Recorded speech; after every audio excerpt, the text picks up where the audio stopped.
Buenas noches, bienvenidos a una nueva edición de La Bitácora, un programa de tertulia, debate de Popular Televisión Galicia. Hoy es el lunes 26 de septiembre de 2011. Nos acompaña en la mesa de trabajo doña Carmen Carballo, es abogada. ¿Qué tal, doña Carmen? Buenas noches.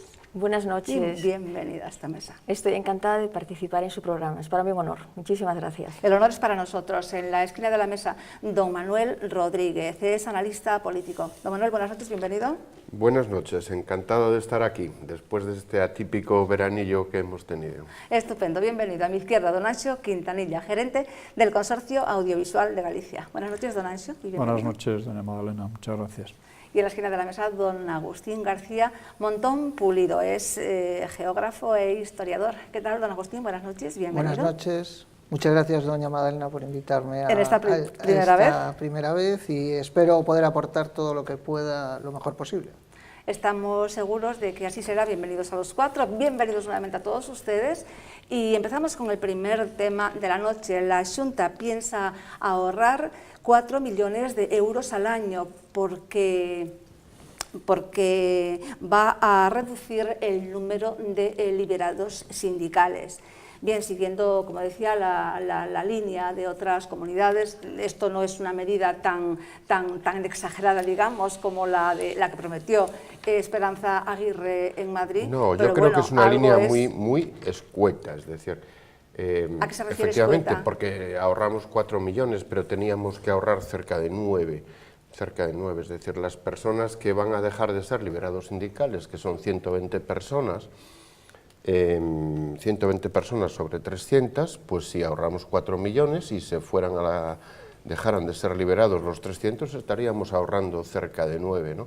300 cargos de liberados sindicales que fueron creados por encima de los ratios que marca la Ley Orgánica del año 1985, gracias a una ley del bipartito, y que por encima de esos ratios nacionales, aquí se crearon 300 liberados sindicales nuevos, que son esos 120 que ahora van a la calle, 180 que quedan, gracias a una negociación de la Conselleira de Traballo con esas cosas que se llaman el tercer poder o el cuarto poder o el quinto poder, no lo sé ya, que es el sindical, para que hubiera paz sindical. Por lo tanto, yo pienso que nos sale muy cara la paz sindical, porque por esos 4 que ahorramos estamos siguiendo gastando 5, ¿no? O sea, que usted cree que había que, desde luego, suprimir más, ¿no? Yo creo que había que suprimir ahorrar esos 300 que están por encima del ratio nacional. ¿Cuántos liberados? 300, si se van a la calle, se van a la calle, no, me refiero que regresan a su puesto de de trabajo, sí, por lo cual la Xunta de Galicia deja de contratar para sustituirlos a 120 claro, personas, de ahí el ahorro. Cuando son 300 las personas que deberían de volver a su puesto de trabajo en estos tiempos donde hay 5 millones de personas que no se llevan nada a casa, y que tienen que pagar esos salarios. ¿Es una perversión del sistema tener tantos liberados sindicales? A mí lo que me ha parecido, declaraciones que ha habido de sindicalistas, sobre todo después del caso Balear, ¿no?, que ha sido más extremo que el caso gallego, me parece una hipocresía que se diga que se van a eliminar, siguiendo un poco lo que decía don Manuel, puestos de trabajo. Es decir, no se eliminan puestos de trabajo, esos puestos de trabajo se han creado de un modo artificial, porque no era necesario. Y de todos modos creo que todo esto y la crisis que tenemos nos tendría que llevar a pensar cuál es el papel de los sindicatos y las asociaciones empresariales, que es otro tema, lógicamente, pero habría que ver muy bien qué papel están desempeñando y hasta qué punto incluso los sindicatos están funcionando como propias empresas, en todo el desarrollo que hacen en el tema de formación, por ejemplo, y cómo está funcionando todo ese entramado y el dinero que se gasta ahí. Es momento de hacer análisis, ¿no? Análisis realmente amplios para ver qué nos podemos permitir en este tiempo, ¿no? Que lo que era hace 10 años o hace 5, digamos, normal y admisible, hoy hay que replanteárselo, ¿no?, en función de la crisis, en función de... Efectivamente, doña Magdalena. Por eso debemos de, digamos, distinguir dos partes. Una primera parte, en virtud de la cual los liberados sindicales son los representantes de los trabajadores y digamos que su normativa viene regulada por el artículo 28, parágrafo primero de la Constitución Española, el Estatuto de los Trabajadores y la Ley Orgánica de Libertad Sindical. Y por otra parte hay que decir que el actual gobierno de la Xunta de Galicia, presidido por el popular don Alberto Núñez Feijóo, pues tiene como pilares fundamentales de su política 3 principios: el principio de responsabilidad, el principio de transparencia y el principio de austeridad. En base y aplicando el plan de austeridad es por lo que se reducen estos puestos de liberados sindicales. A esta reducción se llega a través del diálogo social, es decir, a través de un consenso con los sindicatos. Esta reducción, vamos a decir que afecta a 3 departamentos: al Departamento de Educación, con 64 liberados, que en este departamento, efectivamente, don Manuel, no hubo consenso porque existe mayor número de liberados sindicales que lo establecido por la normativa. Sí, efectivamente. Y después tenemos el Departamento de Sanidad, que reduce 45 liberados sindicales, y el Departamento de Justicia, que son 11. Esto lo que viene a hacer realmente es aplicar el plan de austeridad, que es una medida más de las que lleva aplicando el gobierno del PP en Galicia, como por ejemplo también la puesta en marcha de un techo en el gasto, sí, también la reducción del parque móvil, que es lo que se pretende, y también incluso la reducción de los gastos corrientes, que es lo que se pretende. A mí, digamos que me interesa este tema mucho y creo que efectivamente que hay una cierta hipocresía por parte de otros partidos diciendo que lo que se va a crear es más paro. Eso es mentira, porque se va a producir un ahorro de 4 millones de euros, efectivamente, porque estos liberados sindicales lo que van a hacer es incorporarse a su puesto de trabajo, y lo que se van a eliminar es los sustitutos. Es importante explicar todo esto muy bien, porque es que tienen una gran facilidad para manipular, y luego pues el pozo que queda en la ciudadanía es pues recortes, gente que se va al paro, etcétera, etcétera, cuando realmente no es así, ni una cosa ni la otra. Don Anxo Quintanilla. Bueno, yo estoy un poco de acuerdo en general con todos los planteamientos, sobre todo con el de doña Carmen.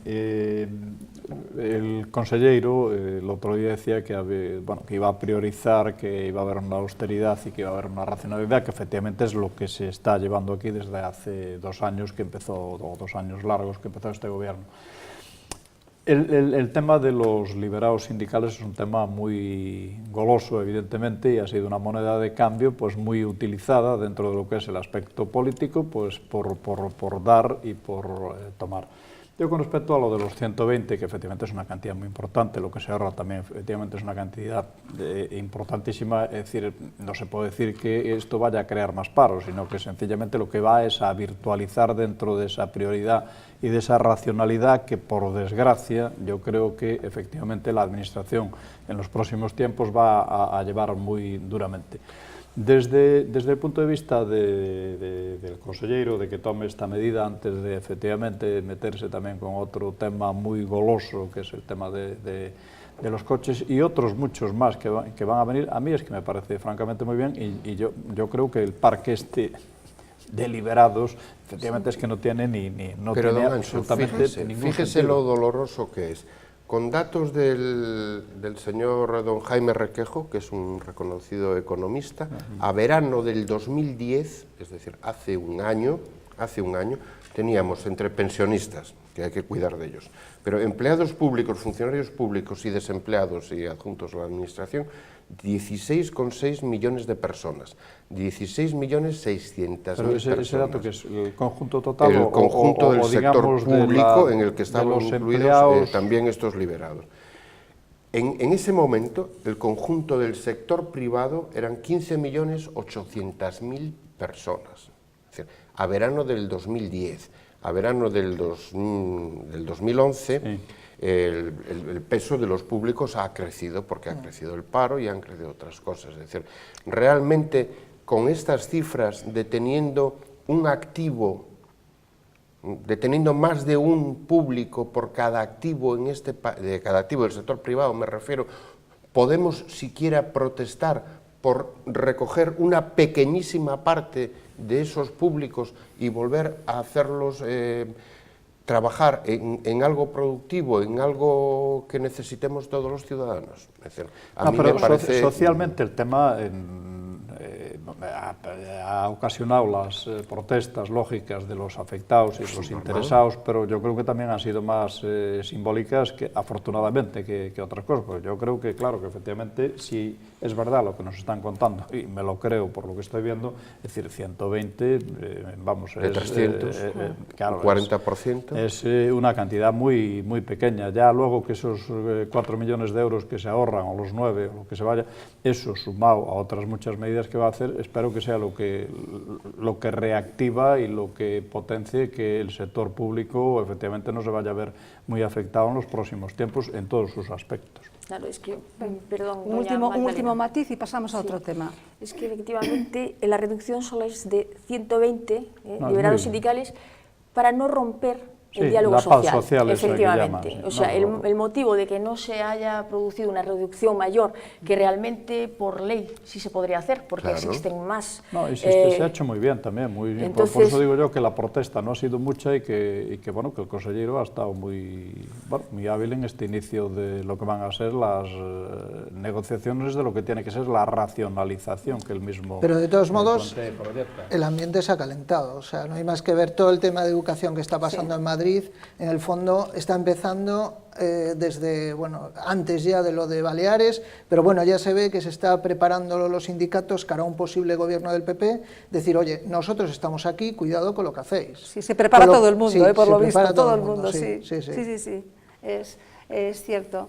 Don Manuel, pues está visto que lo mejor es enemigo de lo bueno, ¿no? Dice el viejo dicho. Entonces, bueno, mejor ahorrar 4 millones, y seguir con la paz esta social, que no intentar ahorrar 9 y tener a todo el mundo ahí en la calle con las banderas. A comprar la paz social realmente. Yo creo que está bien que los ahorremos, aunque creo que no nos vamos a ahorrar el enfrentamiento social de aquí a poco tiempo. No, pero bueno, que se haya pactado, es decir, yo creo que es un buen camino. Es decir, por la situación del país es tan dramática que... el infierno está empedrado de buenas intenciones. El camino del infierno está empedrado de buenas intenciones. Bueno, pero aquí es que... de momento es una medida que es un camino que no se sabe a dónde va, y esperemos que vaya a otro sitio. De momento fue una medida acertada y que, bueno, que tuvo buenos resultados. Vamos con el tema de la rivalidad que está... Felicitar al consejero Rueda por lo bien que lo ha hecho. Pues bueno, lo felicitamos, que además estuvo de presidente en funciones, ¿no? Tomó una decisión, mientras francamente muy bien. Nuestro presidente Alberto Núñez Feijóo pues, estaba en América, Panamá y demás, que lo vimos allí en las esclusas, ¿no?, del canal de Panamá. Muy bien. Vamos entonces... Perdón, doña Magdalena, trabajando por los intereses de Galicia. Vendiendo Galicia, como bien decían los titulares, ¿no? Efectivamente, no fue de vacaciones, ni mucho menos, ¿no? Estamos de acuerdo en que así es. Vamos con la rivalidad existente entre algunos líderes del Partido Socialista por la confección de las listas. Todos quieren colocar de número 1 a sus protegidos, protegidas. El pulso está ahora, se libra en estos momentos entre Pachi Vázquez, que bueno, pues ve de alguna manera peligrar su estatus político, y José Blanco, que parece que prepara su desembarco en Galicia, no precisamente para inaugurar el AVE u otras obras, sino para cosas más duraderas. Don Agustín.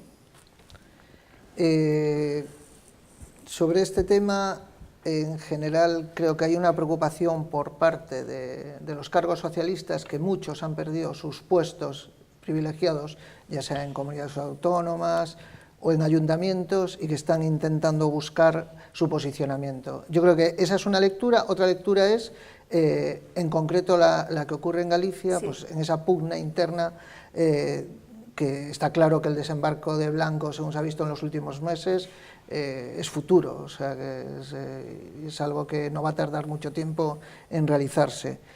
Luego, una tercera lectura que sí me gustaría hacer de este tema, de las peleas internas que hay ahora mismo en el Partido Socialista, no solamente en Galicia, sino a nivel nacional, es la profesionalización excesiva que hay en la política. Es decir, se da más en el PSOE quizás que en el PP, pero en el PP quizás a veces también está empezando un camino de profesionalización interna, es decir, como muchos cargos no tienen otro lugar, diríamos, donde ir, y entonces tienen que situarse a costa de lo que sea. Así es. Es un peligro que ocurre en la clase política española y que lleva a un aislamiento de la sociedad en general, porque se va a crear, no hay una entrada, salida, un feedback entre la clase política y la sociedad. Sí, por eso es una de las cosas pendientes de reforma, ¿no? Que alguien que entre en política tenga su carrera, su profesión, su trabajo y demás, para cuando pase realmente ese paréntesis, ¿no? Que es, en definitiva, estar en política es un paréntesis en la vida, pueda reincorporarse, ¿no? Yo veo otro aspecto a mayores de ese. Estoy de acuerdo que es una guerra interna por el reparto de unas cuotas menguantes de poder, a veces simplemente de unos salarios con los que llegan al final de mes, gente que no tiene otra posibilidad de conseguirlos. Hay otra... Se refiere a Galicia, ¿no? En general, estoy pero refiriéndome bueno, a Galicia y estoy refiriéndome centrarme. a estos dos personajes que usted ha citado. José Blanco y Pachi Vázquez. Sí, don José Blanco y el señor Francisco Vázquez. Hay otro aspecto que también es muy importante, sobre todo para la gente que vive un poco la política, es capaz de percibir este otro matiz. Y es que esta es la toma de posición para ese congreso que, de suceder la debacle socialista, que previsiblemente va a suceder en noviembre. Después habrá un congreso para elegir un nuevo candidato. Yo no confío en que Rubalcaba, el señor Rubalcaba, que no quiero tener problemas a la salida de aquí, vaya a liderar el Partido Socialista. Es sutil. Vaya a liderar el Partido Socialista durante 4 años y presentarse como candidato del Partido Socialista a las siguientes elecciones generales, ¿no? Entonces también, aparte de repartirse un salario para el mes de diciembre y enero y febrero, también es una toma de posición y de fuerza y de conseguir cuota de apoyos y de poder de cara a ese congreso que espero que sea de auténtica renovación del Partido Socialista después de esta debacle. O sea, es un intento de conseguir el poder en Galicia del Partido Socialista, de conseguir su cuota de poder, de conseguir su cuota de apoyo, pensando dentro de 4 años. Bueno, yo creo que efectivamente todo eso está empezando a situarse, pero bueno, la situación ya aquí en Galicia ahora mismo, efectivamente, José Blanco en este año y medio hay que reconocer que efectivamente ha hecho un montón de proyectos de obras y que efectivamente los ha estado inaugurando en estos últimos 2 meses, entre otras cosas porque creo que a partir de hoy ya no se puede inaugurar nada más, ¿no? Hasta después de... Sí, yo le he visto inaugurar cosas donde ha puesto la primera piedra, pero donde jamás se ha puesto la segunda. Ya. O sea que... Sí, no, ahí está esperando. Ni la tercera ni nada de eso. Pero bueno, centrémonos en el tema de cómo se reparten y cómo quieren colocar a los suyos en las listas para tener su cuota en Madrid. Está habiendo una pugna muy potente entre José Blanco y Pachi Vázquez, y yo creo que va a entrar también en su momento Francisco Camaño.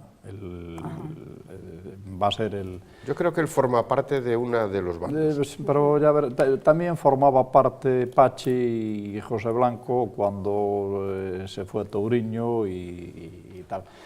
Todo esto va a depender de lo que pase también con el BNG, de que pase en esas elecciones, porque parece ser que el BNG, el BNG también está pues, en un momento de refundación o de reformulación.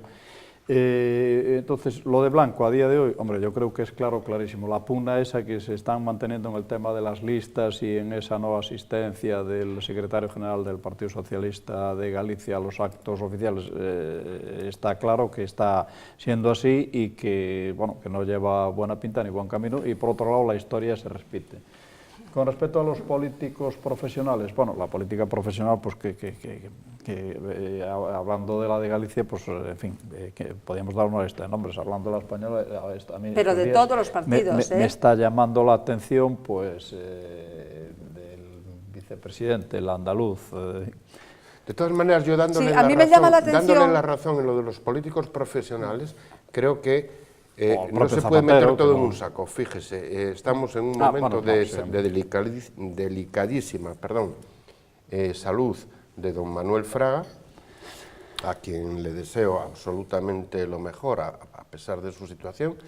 Han puesto una bomba, ya que sacan a Manuel Fraga, han puesto una bomba en lo que va a ser la Fundación Manuel Fraga, que se va a inaugurar dentro de unos días, un artefacto con con una bombona de butano, pero todavía como sí, algo casero, poco sí. lo que... No digo, lo ponía que como se sabe ejemplo de de esto, un ¿no? político profesional que desarrolló en su toda pueblo. su vida en la política prácticamente y a quien nadie, ni siquiera sus enemigos, entre comillas, políticos, le han negado jamás ni la entrega ni la honestidad. Pero empezó una vida profesional y rápidamente la cortó, igual que hizo No, es una excepción. don Fraga Mariano es una Rajoy. excepción, pero Fraga era un funcionario de la política. Claro. Es decir, no tomó la política nunca como otro modo de vida que no fuera eso, y efectivamente yo creo que es un personaje excepcional. Pero decía antes Pero bueno, lo de la profesionalización es cierto. A mí siempre me llama la atención, visto desde fuera de los partidos como espectador, ¿por qué no hay más renovación? Yo el otro día, y además es en todos los partidos,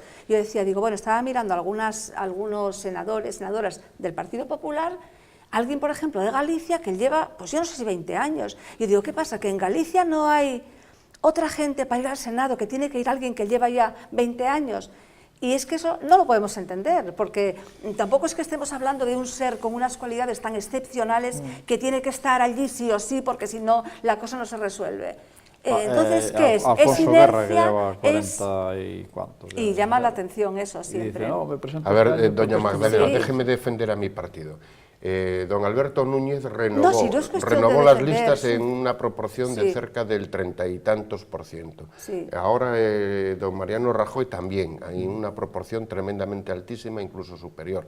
La ley esta de igualdad de Don las Manuel, que mujeres sí, que estoy de acuerdo, pero también está absolutamente rebasada. Hoy las mujeres Sí, aquí son quizá mayoría. estoy hablando ahora... Gracias a Dios, pero bueno, son quizá mayoría, estoy ¿no? hablando ahora de casos excepcionales que, por otro lado, no debería haber. Sí, porque efectivamente. una señora lleva 20 años en el Senado. Es que en Galicia no hay alguien senador, o sea, que merezca ir en una lista al Senado. Óigame, pues es que tampoco...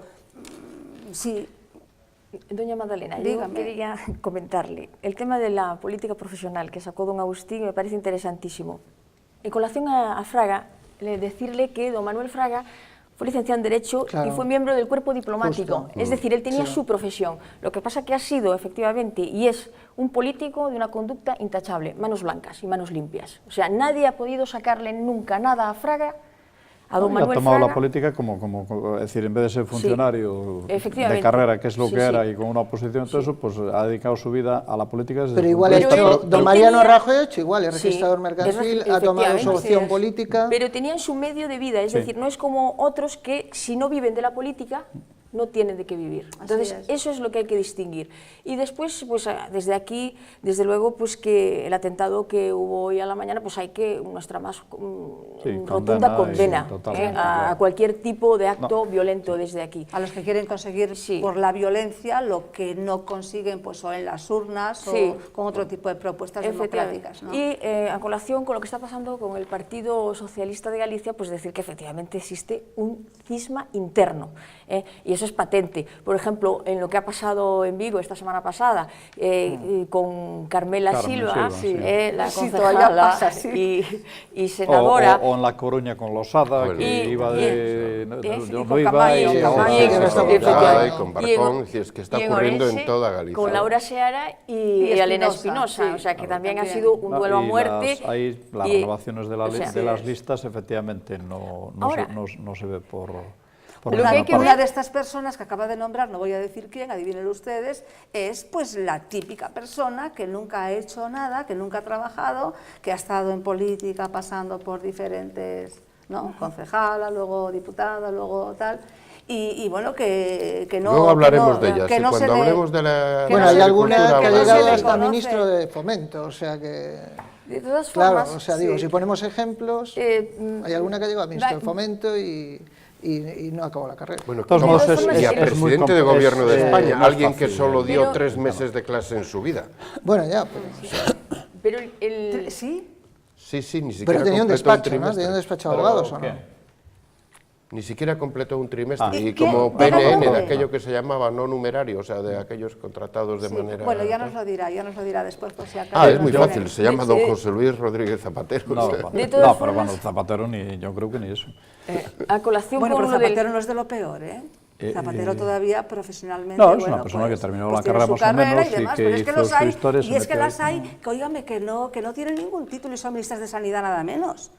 Que eso ya es, eso clama al cielo. Doña Magdalena, y lo que hace el señor Rubalcaba, que ha sido miembro del actual gobierno y ya vemos a dónde nos ha llevado, a un barco a la deriva y prácticamente al borde, como ha dicho don Felipe González, al borde del abismo, y ahora nos dice que él, yo no sé por qué dijo el señor Rubalcaba, porque en la publicidad que veis en la radio se escucha con Rubalcaba, sí, no con el señor Rubalcaba. Y ha dicho llamadme Alfredo. Sí. No don Alfredo, llamadme Alfredo. Entonces, aunque nos hemos cansado. Óigame, no sigamos tirando de la manta, porque entonces no pasamos de ya echarle en cara el GAL del segundo y esas tema. cosas y tal. Realmente yo lo que más le he hecho en cara a Rubalcaba por el daño que ha hecho este país no es ni el GAL, ni el Faisán, ni estas cosas. Es decir, es como está la educación hoy, la LOCSE en su día, y como está la educación hoy en España, que es uno de nuestros hándicaps principales para crecer, que vamos con otra cosa. Son asuntos suyos. Les prometo que el próximo día no preparamos ni temas ni nada, nos sentamos aquí, vamos tirando de la manta, que si Zapatero, Rubalcaba, de todos modos, el otro, cerrando por mi parte este tema, es decir, qué mal arranque de campaña está teniendo con todas estas... Y eso sí que ya es un poco sorprendente, ¿no? Sí, nada, y esto nos llevaría ya, que va a ser lo que lo nunca visto, peor que Almunia, la cantidad de diputados que esperan el PP, etcétera, etcétera, y no pasaríamos de aquí, no, pero el próximo día más. Vamos con otro tema. Algunas ciudades de Alemania, como Berlín o Friburgo, estos días de la semana pasada nos recordaban el mes de agosto en Madrid, con la celebración de la JMJ. Benito XVI estuvo 4 días en Alemania y por primera vez habló en un parlamento, habló en el parlamento alemán, habló de muchísimos temas, habló de economía, habló de la función de los políticos, habló de lo que tenía que ser el derecho, pero quizá lo más comentado en los medios de comunicación es la condena que hizo del nazismo.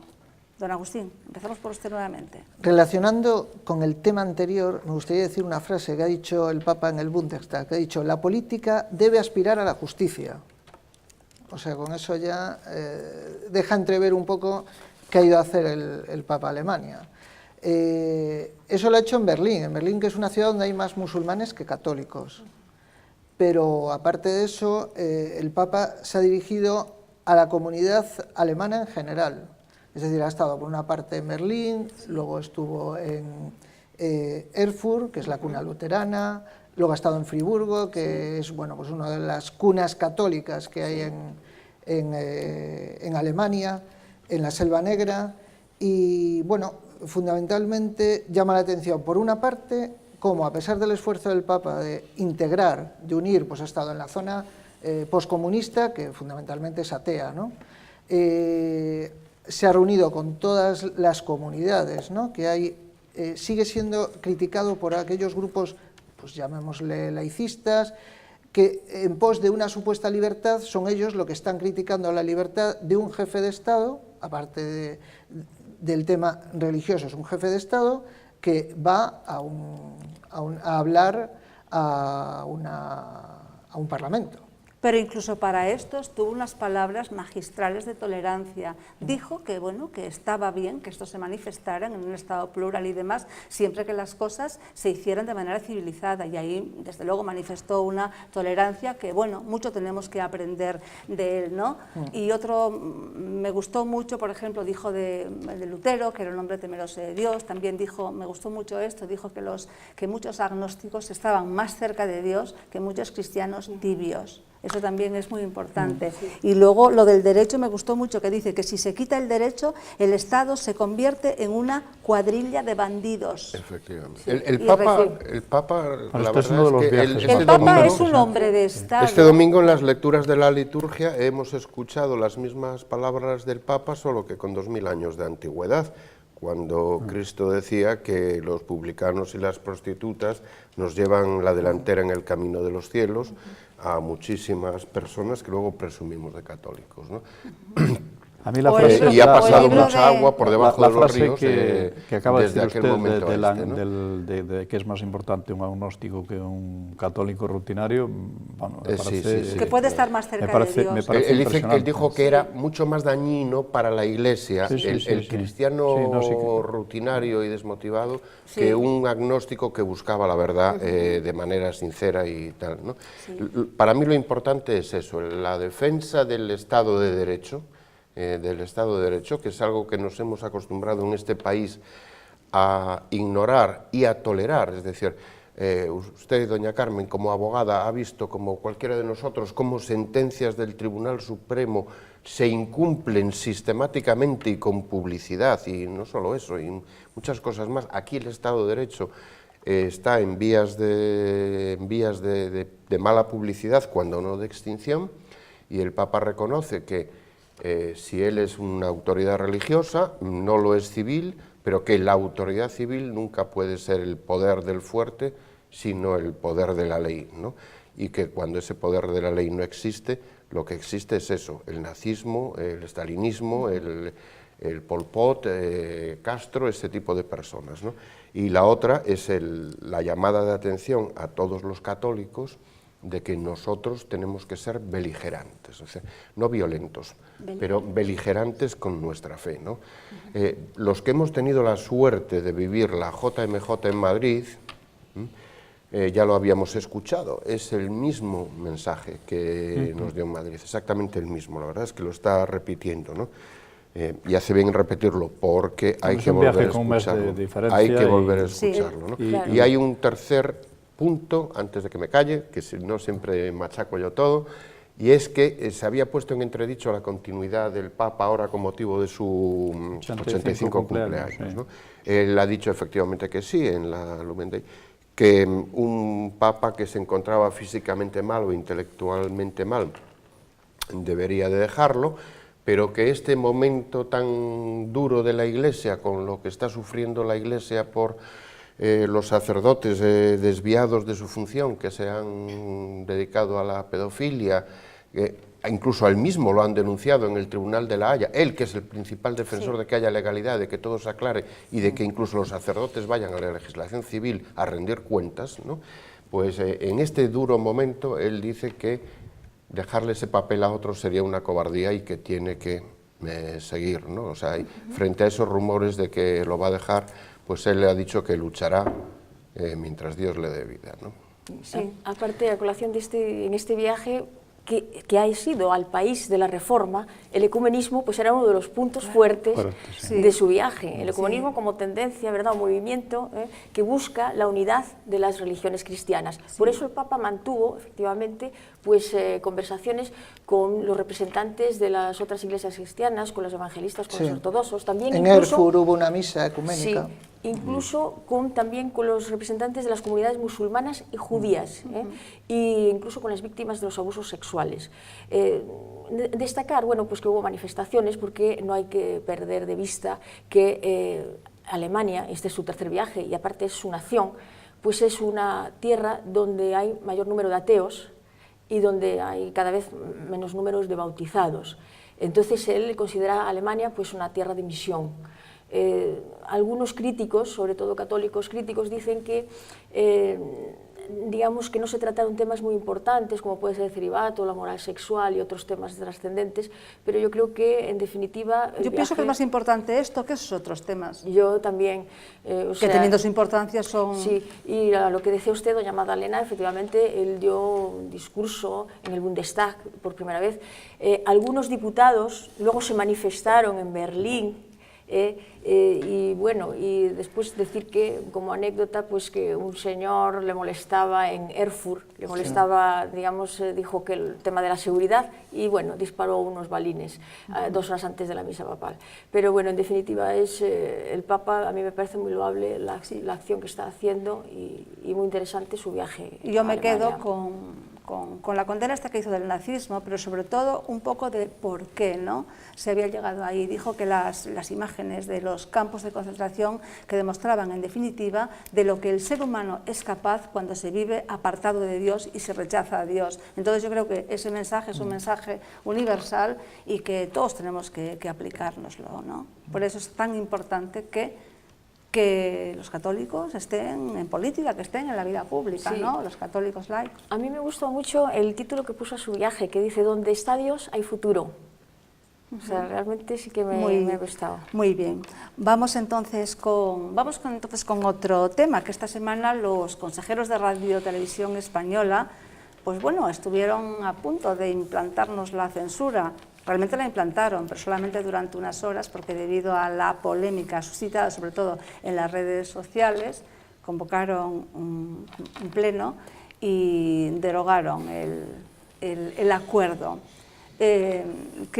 Don Anxo, vamos a empezar por usted como... Claro, yo quiero cerrarlo. Como director que fue. Quiero cerrar lo del Papa, porque a mí lo del Papa en este porque viaje, le había hablado de lo del Papa, que más me gustó, es decir, fue la parte esa de que la Iglesia tiene que ser menos mundana, que hay un problema con la fe y el tema del agnosticismo. Luego lo de las manifestaciones y lo de los balines, pues bueno, por desgracia ya entra dentro de lo anecdótico cuando hace una visita y bueno, que haya sacado efectivamente de encima la duda de si la continuidad o no continuidad, a mí me parece perfecto. Y este Papa creo que nos está empezando a ganar a los que éramos más... de otros papas más carismáticos, más... Bueno, pues entonces, déjeme entonces ya cuestión. que dé una pincelada ya a propósito de esto, que lo tenía aquí anotado para decirlo, y tiene que ir en el bloque del Papa, que la semana pasada, el miércoles, Monseñor Sánchez Monje, obispo de Mondoñedo Ferrol, estuvo en Madrid, en la parroquia del Padre Santiago de los franciscanos de María, presentando su libro, inaugurando el curso de apologética, y bueno, pues dio una conferencia, presentó su libro, firmó ejemplares, y bueno, pues quería decirlo desde aquí. No tenemos las imágenes, las pueden ustedes ver en Magnificat, que es la televisión de los franciscanos de María, y bueno, pues decir que tuvo muchísimo éxito, porque Monseñor Sánchez Monjes es un gran comunicador. Entonces él siempre lo dice a los sacerdotes, que los sacerdotes tienen que contar su experiencia y que de ahí un poco pues tiene que ver su éxito, ¿no? Tienen que ser personas cercanas que cuenten la experiencia suya, ¿no? Y bueno, pues quería decirlo desde aquí, desde Popular Televisión Galicia. Y vamos entonces, si les parece. Pues me alegro de haber retomado el tema, porque ha quedado muy bonito lo que ha hecho. Con respecto al tema de Televisión Española, pues bueno, la verdad es que muchos y variados son los intentos de regularizar. Hay que recordar que Anxo Quintanilla fue director de la televisión gallega. Y de la de Murcia y de la de Valencia. Bueno, pero aquí sí, de la de Murcia y la de Valencia, pues, efectivamente. ¿Usted controlaba? ¿Usted le tenía censura o no por parte de los consejeros? No, pues sí, tampoco esta gente exactamente lo que querían hacer era nada distinto a lo que seguramente hacen todos los días. Sí. Es decir, que es cumplir con su obligación. Bueno, esto es pero bueno, los consejeros deben tener acceso. Voy a hacerle No, vamos a ver, que rotundamente no. Quería decir que el problema, por enfocarlo y luego, como es un tema muy goloso también, pues efectivamente lo desarrollamos más. Es decir, la dificultad que está habiendo en buscar un sistema de funcionamiento de las televisiones públicas en general y de la española en particular, ha llevado a que esta última fórmula que se había buscado, que todo el mundo decía que era la buena, la definitiva, bueno, se decía que era la buena, que era la definitiva, la verdad es que a mí tampoco me convencía y ni me convence, porque yo creo que la clave es que los resortes que ya están instalados y que se tienen, que funcionen, y que funcionen bien y que no se perviertan. Es decir, porque buscar un acuerdo entre los grandes partidos con un profesional que si efectivamente no tiene estas características va a ser muy difícil. En este último periodo, por centrarlo, porque si no el tema tendría que ser monográfico. Sobre todo me gusta que la ciudadanía, los ciudadanos nos entiendan, ¿eh? No, Lo que estemos diciendo. y en ese aspecto es que estoy tratando de situarlo y situar también mi posición. Bueno, estamos en un periodo preelectoral, es decir, que el sistema es un fracaso, no hay nada más que verlo. Es decir, ¿Pero era para ahora o era para siempre? No, era para ahora, para estos siempre, días. para siempre. Claro. ¿Y ¿Y fue a propuesta de los del PP? Bueno, la información que yo tengo no es exacta, es un poco más perversa, es uno de los elementos que está dentro, que no es del Partido Popular, que convenció a los del Partido Popular, los del Partido Popular... Pues, ¿El de CiU? No, uno del Partido Socialista Obrero Español. No me diga que le diga el nombre porque... No, pero bueno, vamos a ver, yo lo que quiero es que los telespectadores no vean que utilizamos un lenguaje críptico y que estamos jugando a las adivinanzas. Quiero que ellos realmente tengan... En este momento el Consejo de Administración está sin director general, porque el director general, es decir, los dos directores generales que ha habido en estos años han dimitido. Entonces, el Consejo lo componen 12 personas, es decir, 11 consejeros más el director general. Como no hay director general, es decir, están 11 consejeros y como estamos en un periodo preelectoral y eso hay que aprobarlo en el Parlamento, es decir, no se ha cambiado ni a los consejeros, los consejeros tienen un mandato de 6 años, es uno de los mejores puestos que hay ahora mismo en la administración, digamos. ¿Podemos ir un poco más deprisa en planteamiento? Bueno, estos señores, y en esto está a la vista de unas elecciones que están encima, pues han querido hacer, esa es mi interpretación, han querido hacer méritos para estar con la gente que los pone y han optado por una cosa que no tiene sentido, que es tener acceso a lo que se llama el iNews. La iNews es la escaleta en la cual se está viendo la información de lo que se está elaborando. Entonces, yo creo que es una torpeza y una imprudencia y muy rápidamente yo creo que han rectificado pues, por el efecto social que se produjo pues, en contra de ellos y bueno, cada uno está saliendo ahora del problema como puede. Uno de ellos ha dimitido, con lo cual ya queda 10, con lo cual la situación de gobierno de la propia televisión pues, a mí me pues parece que es complicada. De todos modos, yo tengo que decir una cosa, dentro de las televisiones públicas, por lo menos que son las que más conozco, es decir, hay unos profesionales magníficos y maravillosos que seguramente pues, le buscan solución pues, a estos periodos de zozobra que de vez en cuando ocurren, pues porque no se encuentra un sistema perfecto de profesionales con ideología. Lógicamente. Bueno, pero al final la profesionalidad siempre... No, yo creo que puede más la ideología que la profesionalidad y eso ahí tenemos la experiencia, lo que tendríamos es decir, bueno, pues esto hasta aquí, a partir de ahora efectivamente que prime la profesionalidad, pero hasta ahora el pasado que tenemos y el presente reciente... Don Anxo, ¿me deja tirarle de la lengua? Dentro de lo que es un profesional, le puedo decir que he conocido a muchos, muchísimos, y la gente acaba teniendo una mayor responsabilidad de la que se suele decir por fuera y lo que hay. Vale, le pongo un nombre, Ana Pastor, por ejemplo. ¿Qué puede más, la ideología o la profesionalidad? Bueno, en el caso de Ana Pastor, efectivamente... en el caso de Iñaki Gabilondo, ¿puede más la profesionalidad o la ideología?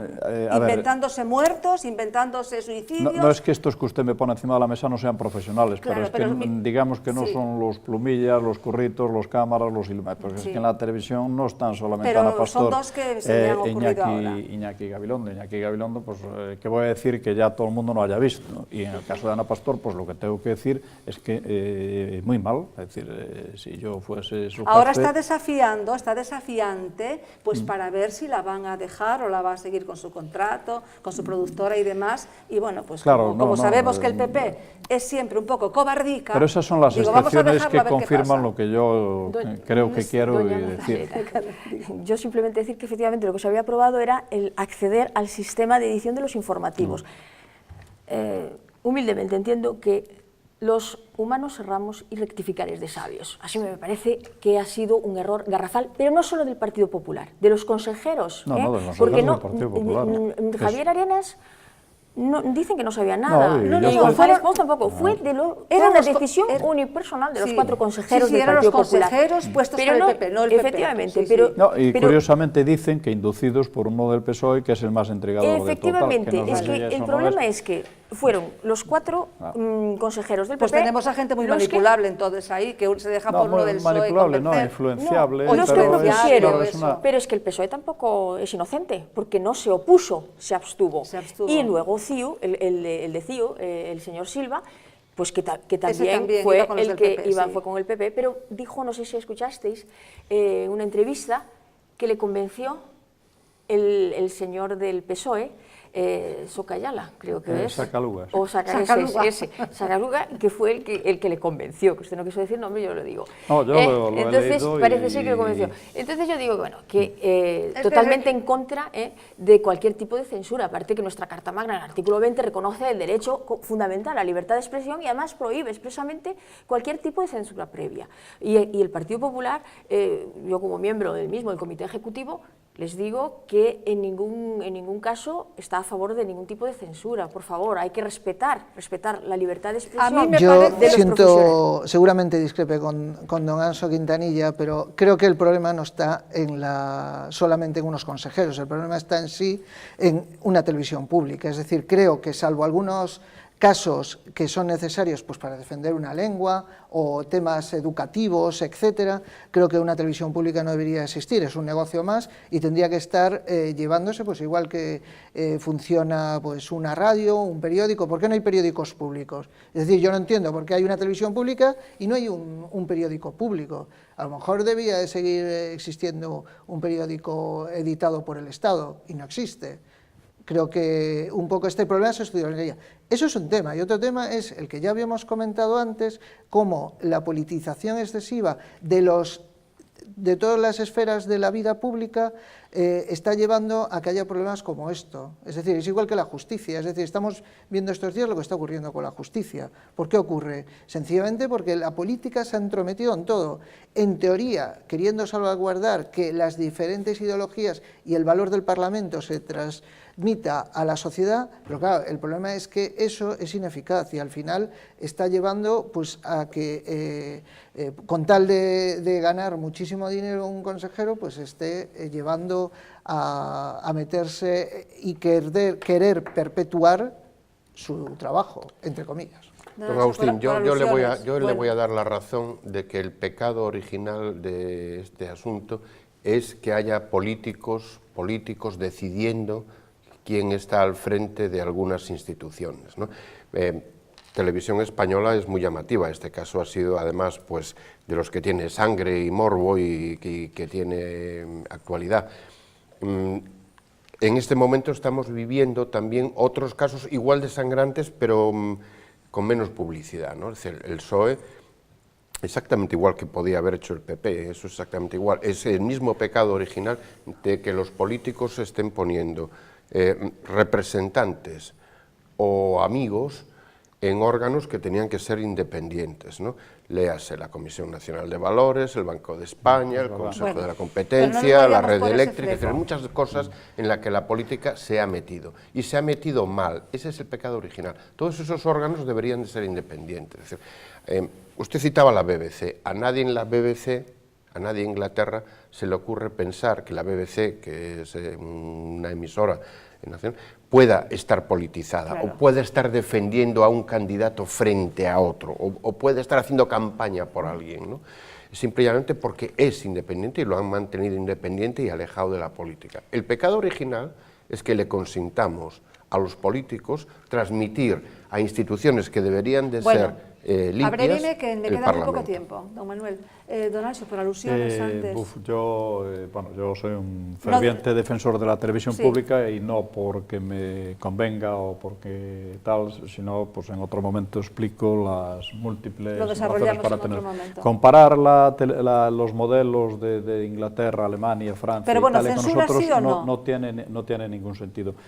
Censura sí o censura no. Es más que censura, es un extralimitarse en el control que quieren ejercer, porque es que esos puestos, me estoy refiriendo a los de consejeros, son unos puestos muy apetecibles, muy bien pagados y que cada uno lo defiende como entiende que lo debe defender. Contundentemente me parece un disparate, vamos, es decir, que traten de tener acceso a lo que está siendo la escaleta de informativos, más allá de que eso signifique que se influye o que no se influye.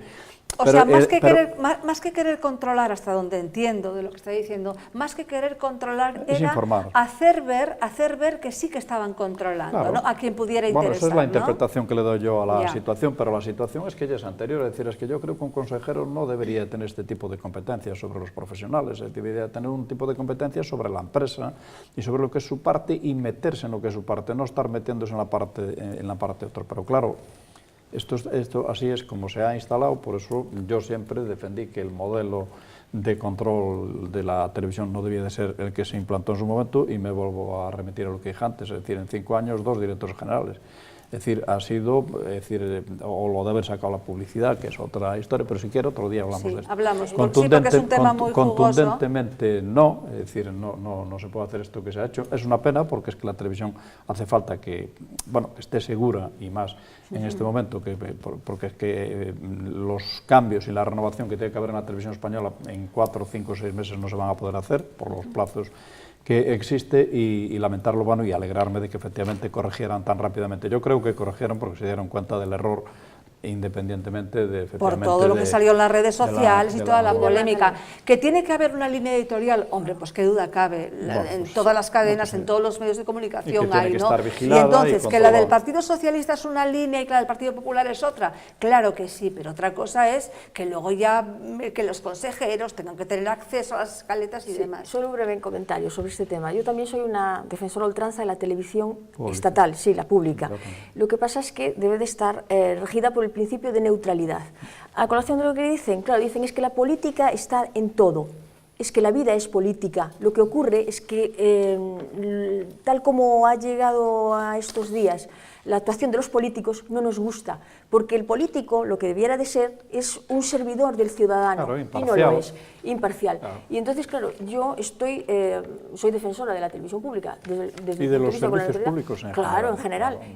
Y además yo creo que la verdadera democracia radica en la que respeta la libertad de todas las personas y que garantiza los derechos de todos los ciudadanos. Entonces, partiendo de esa base, por eso incluso que no viene ahora este tema, pero yo creo que en temas de educación, de sanidad y en temas de justicia es necesario un consenso de los partidos políticos, y no que cuando, por ejemplo, en educación, que esté gobernando un determinado partido, se hace una cosa y cuando gobierna otro, no, tiene que haber un consenso a nivel nacional. Esa es mi humilde opinión. Para que haya una continuidad. Sí, claro, claro. Doña Carmen, yo contundentemente con usted un fortalecimiento fuerte de las instituciones públicas y que estén pues regidas y gobernadas por buenos profesionales e imparciales profesionales. Yo abogo también por eso. Yo creo que eso es una utopía.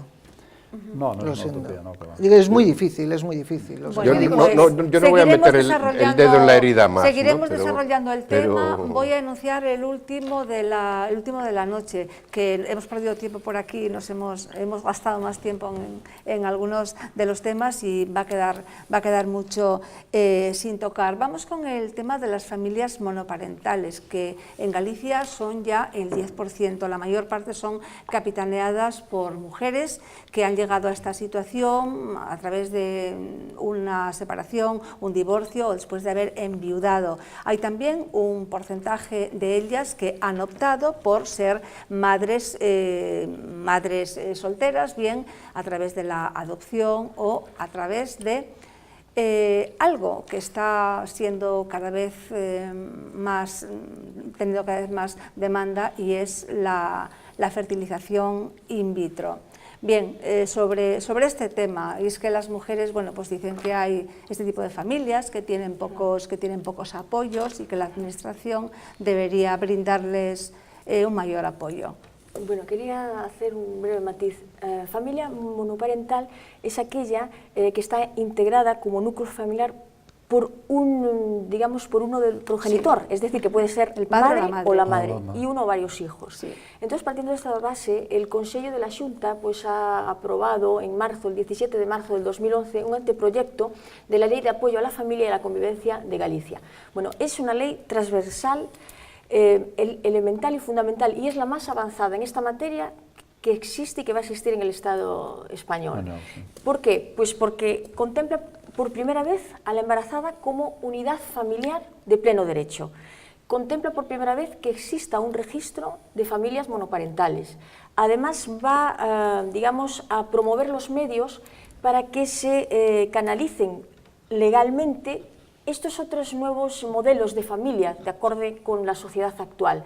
Y también va a fomentar la convivencia, digamos, entre el trabajo y la familia. A mí me parece este anteproyecto, espero que ojalá que se pueda llevar a cabo, fantástico. ¿Tiene suficiente ayuda? Que es de lo que precisamente claro, se el problema quejan es que estamos... las prestaciones. Efectivamente, es que estamos en una situación realmente, bueno, pues económica muy mala. Por cierto, ¿no? que es una ley que es estupenda y es una ley que fue votada en contra por la oposición, Bloque Nacionalista Galego y el Partido Popular. Claro, que tiene, fundamentalmente dice que esta ley se basa en que entiende que la familia es el núcleo fundamental de la sociedad, en donde se desarrollan los valores y donde se protege tanto a la infancia como a los mayores. Por eso yo digo que es muy interesante, ¿no? O sea, Bien, y que se proteja a la mujer desde el momento de la concepción, que se tomó de la ley de Murcia. Este tema es recurrente. Nosotros ya hemos hablado de este tema una vez y merecería muchas más veces. Esto es cierto, pero es una ley que no tiene una dotación económica. Es decir, y además es una ley que va a crear una... Y es buenísima la ley, ¿no? Y es buenísima. Es decir, lo que pasa es que podía ser mejor, como hablábamos antes, ¿no? Breve, que me quedan 3 minutos. Y es que va a crear una nueva discriminación entre aquel funcionario público a quien es más fácil aplicarle una legislación favorable a sus condiciones laborales y las madres o padres de las empresas privadas a quien es muy difícil que le apliquen unas mejoras sociales en sus condiciones laborales, ¿no? Que existen familias monoparentales es una realidad y que hay que cuidarlas es otra. No debemos de olvidar nunca la promoción de la familia tradicional, no porque aparezcan estas situaciones, porque la de viudedad es una circunstancia o un divorcio es una circunstancia. No deberíamos de olvidar el cuidado de la familia. De ahí vino las salidas de pato de banco de la señora Sestallo contra la ley y similares, ¿no? Que decía que era carca la familia tradicional y todo esto. Sí, porque efectivamente la ley contempla déjelo ahí, que esto tenemos que desarrollarlo, porque usted va a que precisamente lo que quiere criticar usted es el que una mujer elija tener un niño sin padre. No. ¿No? Es muy libre de hacerlo. A mí personalmente no me parece una perspectiva en la vida para mí, pero que quien lo quiera hacer, que lo haga, ¿no? Bien. Sí, a mí me gustaría así desarrollarlo esto en otro momento, que bueno, pues una cosa es que seas monoparental por las circunstancias, eres viuda, y otra cosa es que digas, bueno, yo en lugar de comprarme un perrito, ahora pues voy a hacerme esta cosa que se hace para traer aquí un bebé privado del padre, una cosa que yo soy padre y madre, no, tú eres madre y bueno... un minuto para cada uno. Bueno, pero la ley va más allá de la decisión que pueda tener y que cada uno podamos pensar en ella. Y a mí lo que me gusta es decir, ese criterio de unidad que adopta con los mayores, con la vida, con la pareja, con la individualidad, y efectivamente el problema que le veo es la dotación y el desarrollo económico y luego la definición, que yo tampoco lo definiría, es decir, pero sí que hay que tener un criterio, pero si no somos monoparentales todos, ¿no? Claro. Sí, yo más o menos estoy de acuerdo en lo que han dicho los contertulios. Creo que sí es necesario, me gustaría, o sea, la ley es muy positiva, sí me gustaría que hubiese hecho más hincapié en la defensa, en hacer hincapié que un padre y una madre, independientemente que haya luego situaciones naturales en la vida que te llevan a lo que te llevan, pero es necesario que un padre y una madre estén junto al hijo, porque es el mejor desarrollo que puede existir para esa familia, para esos niños que vayan. Y es algo que, bueno, la sociedad no está bien visto actualmente en general, es decir, no está mal visto pues que haya una adopción. Tengo amigas que han adoptado a niños, pero claro, muchas veces le planteas y dices, bueno, ¿y tú por qué lo haces? Es que me sentía muy sola. Digo, pero es que al final el pobre niño viene, efectivamente, es un niño que ha traído de Rusia, pobrecito, tal, pero bueno, al final es creo que ahí la ley de adopción tenía que ser más exigente. Hay muchos matrimonios, un padre y una madre, que están deseando adoptar hijos y tienen muchísimas dificultades. Yo no entiendo cómo situaciones monoparentales tienen mucha más facilidad incluso que un matrimonio. Yo es algo que no entiendo. Yo creo que ahí la legislación debería adaptarse más en ese sentido. Sí, al fin, yo lo que no entiendo es que una señora se pueda enamorar de un señor y tener un niño y que vaya a un médico para que le hagan una de estas cosas que se hacen ahora, una fertilización. Bien, bueno, entender si lo entiendo, pero vaya, que no estoy muy... Tenga cuidado que hay una que es presidenta autonómica y manda más que usted. No, hay más, hay más. Bien, pues nada, hasta aquí, doña Carmen, muchísimas gracias por haber venido. Encantada. Don Manuel, muchísimas gracias. Don Ángel Quintanilla, gracias. Y don Agustín, pues estuvo a gusto. Sí, espero muy a gusto, muchas gracias. Muchísimas gracias a ustedes por acompañarnos un día más. Nos despedimos hasta mañana, eso de las 11, estaremos nuevamente aquí. Que sean felices.